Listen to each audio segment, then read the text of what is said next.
मुख्यमंत्री राज्य के मंत्रिपरिषद का प्रधान होता है। हमारा मुख्यमंत्री राज्य के कार्यपालिका का वास्तविक प्रधान है। राज्य को प्रशासनिक ढांचे में उसे लगभग वही स्थिति प्राप्त है जो केंद्र में प्रधानमंत्री को है। मुख्यमंत्री की नियुक्ति संविधान के अनुच्छेद 164 इसके अनुसार मुख्यमंत्री की नियुक्ति राज्यपाल द्वारा किया जाएगा। व्यवहार में राज्यपाल के द्वारा विधानसभा के बहुमत दल के जो नेता होता है उसको मुख्यमंत्री बनाया जाता है। यदि विधानसभा में किसी दल को स्पष्ट बहुमत प्राप्त नहीं हुआ है तो राज्यपाल स्वविवेक से उस व्यक्ति को मुख्यमंत्री नियुक्त करेगा जिसे विभिन्न राजनीतिक दलों का मिला जुला समर्थन प्राप्त हो। इसके अतिरिक्त राज्य विधानमंडल के दोनों सदनों के बाहर से भी किसी व्यक्ति को मुख्यमंत्री नियुक्त किया जा सकता है, परंतु उसे अपनी नियुक्ति की तिथि से 6 माह के अंदर विधानमंडल के किसी भी सदन का सदस्य बन जाना अनिवार्य है, अन्यथा उसे अपने पद से त्याग पत्र देना पड़ता है। मुख्यमंत्री का जो कार्यकाल है 5 वर्ष का होता है। इसके पूर्व भी वह त्याग पत्र दे सकता है।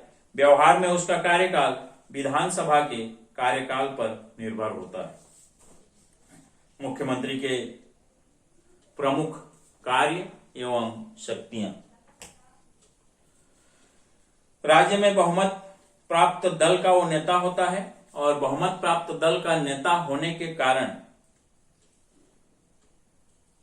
अपने दलीय ढांचे पर उसका पूर्ण नियंत्रण होता है। यह स्थिति उसके प्रभाव और शक्ति में अधिक वृद्धि करता है। विधानसभा एवं राज्य का नेतृत्व करता है। शासन की महत्वपूर्ण नीतियों को सदन में वो घोषणा करता है। राज्यपाल को परामर्श देकर विधानसभा को भंग करा सकता है। राज्य का मार्गदर्शन करता है। अंतर्राज्यीय सम्मेलनों में मुख्यमंत्री सम्मेलनों में वह राज्य का प्रतिनिधित्व भी करता है।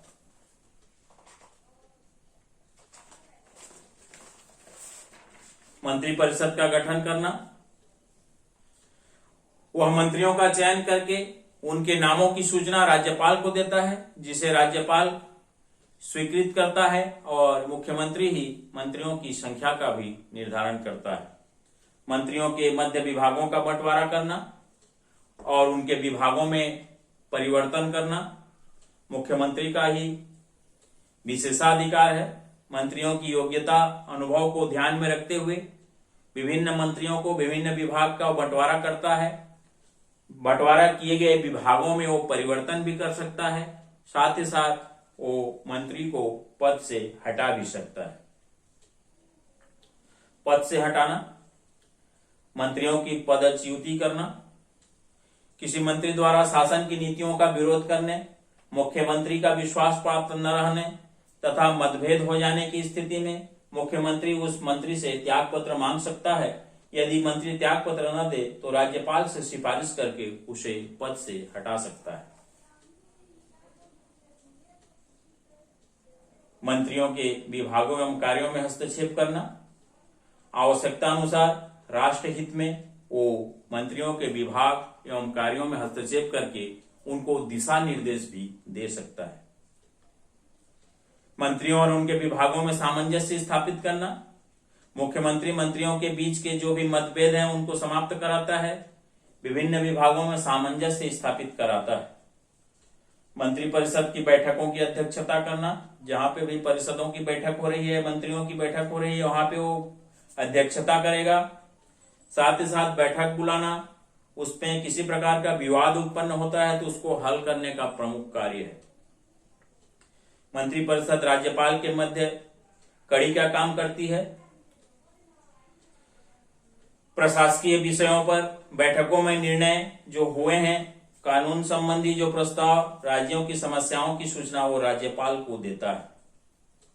किसी भी मंत्री का सीधे राज्यपाल से मिलना संसदीय परंपराओं के विरुद्ध है।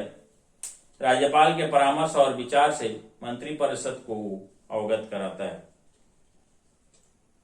राज्यपाल को परामर्श देना मुख्यमंत्री का संवैधानिक और प्रमुख कर्तव्य है। राज्य का प्रधान प्रवक्ता है। मुख्यमंत्री सरकार की नीतियों की अधिकृत घोषणा करता है। इसके बाद हम देखेंगे राज्य मंत्री परिषद। संविधान के अनुच्छेद 164 के अनुसार विधानसभा में बहुमत दल के नेता को राज्यपाल मुख्यमंत्री पद पर नियुक्त करता है और उससे मंत्री परिषद का गठन करने के लिए उसे आमंत्रित करता है। 164 के अनुसार या 164 में यह भी उल्लेख है कि मुख्यमंत्री के परामर्श से राज्यपाल द्वारा अन्य मंत्रियों की नियुक्ति किए जाने की व्यवस्था है। व्यवहार में मुख्यमंत्री अन्य मंत्रियों के नाम विभाग की सूची राज्यपाल को देता है और सामान्य रूप से राज्यपाल उसको स्वीकृति दे देता है।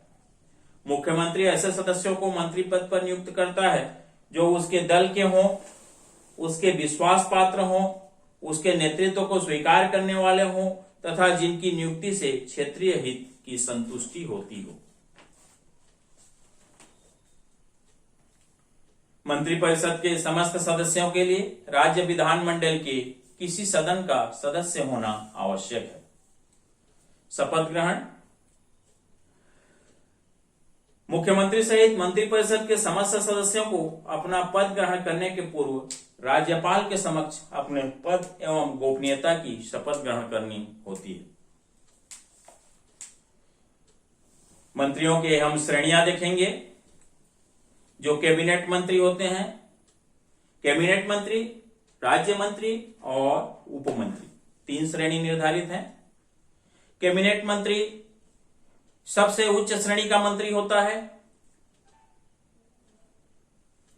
दूसरा हमारा द्वितीय श्रेणी का जो राज्य मंत्री है, कम महत्व के विभाग अथवा स्वतंत्र प्रभार इन्हें दिया जाता है या किसी कैबिनेट मंत्री के सहायक के रूप में इनको कार्य करने के लिए निर्देशित किया जाता है। तीसरा हमारा उप मंत्री, इन्हें स्वतंत्र प्रभार नहीं दिया जाता। स्वतंत्र प्रभार इस व्यवस्था में नहीं रहता। कैबिनेट मंत्री के सहायक के रूप में ये कार्य करते हैं। वेतन एवं भत्ते जो हैं इनके भारतीय संघ के विभिन्न राज्यों की स्थिति से भिन्न भिन्न राज्यों में भिन्न भिन्न व्यवस्था है। इनके वेतन एवं भत्तों का निर्धारण राज्य विधानमंडल की संवैधानिक व्यवस्था के द्वारा होता है। कार्यकाल इनका 5 वर्ष होता है, परंतु व्यवहार में मंत्रिपरिषद का कार्यकाल विधानसभा के विश्वास पर निर्भर करता है। कार्य का विभाजन। राज्यपाल मुख्यमंत्री के परामर्श के अनुसार मंत्रियों में कार्य का विभाजन करता है। एक मंत्री के अधीन प्रायः एक ही विभाग होता है, परंतु आवश्यकता अनुसार एक ही मंत्री के अधीन एक से अधिक विभाग भी रह सकते हैं। सामूहिक उत्तरदायित्व इसमें होता है। विधान परिषद की विधानसभा के प्रति सामूहिक रूप से उत्तरदायी होता है। यदि विधानसभा मंत्रिपरिषद के किसी सदस्य द्वारा रखे गए प्रस्ताव या विधेयक को अस्वीकार कर देता है तो संपूर्ण मंत्रिपरिषद को त्याग पत्र देना पड़ता है। लॉर्ड मॉल ने इस संबंध में कहा है कि मंत्रिपरिषद के सभी सदस्य एक साथ तैरते हैं और एक साथ डूबते हैं। राज्य मंत्रिपरिषद के कार्य एवं शक्तियां। केंद्रीय मंत्रिपरिषद की तरह ही राज्य के मंत्रिपरिषद का जो कार्य और शक्तियां हैं बहुत ही महत्वपूर्ण है। राज्य प्रशासन की नीति का निर्धारण करना, राज्य में प्रशासन व व्यवस्था बनाए रखना, कानून के अनुसार राज्य को संचालित करना, संघीय सरकार के जो भी आदेश और योजना है उनको क्रियान्वित करना, राज्य की समस्याओं का समाधान करना, विधि निर्माण में विधानमंडल का नेतृत्व करना, विधेयक का प्रारूप तैयार करना, राज्य के लिए वित्तीय नीति निर्धारण करना, कर को लगाना, टैक्स लगाना, टैक्स को समाप्त करना, वार्षिक आय व्यय जिसको हम बजट कहते हैं उसको तैयार करना तथा विधानमंडल से उसे पारित कराना। राज्यपाल द्वारा महत्वपूर्ण नियुक्तियों पर राज्यपाल को सलाह देना, राज्यपाल को विधानसभा भंग करने की सलाह देना, सदन में प्रश्न पूछने और उत्तर देने का जो व्यवस्था है उसको निर्धारित करना और राजकोष के ऊपर नियंत्रण स्थापित करना।